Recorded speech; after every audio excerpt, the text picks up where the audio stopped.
തിരുവനന്തപുരം വെഞ്ഞാറമൂട് കൂട്ടക്കൊലപാതകത്തിൽ ആദ്യ കുറ്റപത്രം സമർപ്പിച്ച് പോലീസ്. അഫാൻ പിതൃമാതാവ് സൽമാ ബീവിയെ കൊലപ്പെടുത്തിയ കേസിലാണ് Pangode police Nedumangad judicial first class magistrate കോടതിയിൽ കുറ്റപത്രം സമർപ്പിച്ചത്. സാമ്പത്തിക ബുദ്ധിമുട്ടിനെ തുടർന്നുണ്ടായ വൈരാഗ്യത്തിലാണ് കൊലപാതകമെന്നാണ് കുറ്റപത്രം. മനുഷ്യ മനസാക്ഷി ഞെട്ടിച്ച കൂട്ടക്കൊലപാതകത്തിലാണ് ആദ്യ കുറ്റപത്രം പോലീസ് സമർപ്പിച്ചത്. കേസിലെ പ്രതി അഫാന്റെ അറസ്റ്റ് രേഖപ്പെടുത്തി 88ാം ദിവസമാണ് കുറ്റപത്രം തയ്യാറായത്. കുതിച്ചുയർന്ന കടവും കടക്കാർ പണം തിരിച്ചു ചോദിച്ചാലെ ദേഷ്യവുമാണ് കൂട്ടക്കൊലപാതകത്തിന്റെ കാരണമായി പോലീസ് കണ്ടെത്തിയത്. 48 ലക്ഷം രൂപയാണ് ആകെ കടം.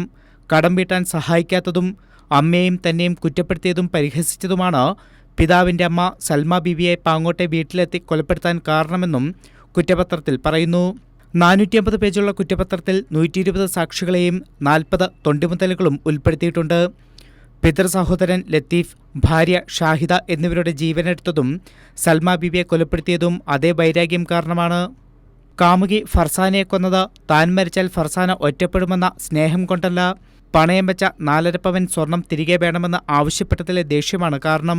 കൂട്ട ആത്മഹത്യയുടെ ഭാഗമായാണ് സഹോദരനെ കൊന്നതും അമ്മയെ ആക്രമിച്ചതെന്നും പോലീസ് ഉറപ്പിക്കുന്നു. ഈ കേസുകളിൽ വെഞ്ഞാറമൂട് പോലീസ് ഉടൻ കുറ്റപത്രം നൽകും.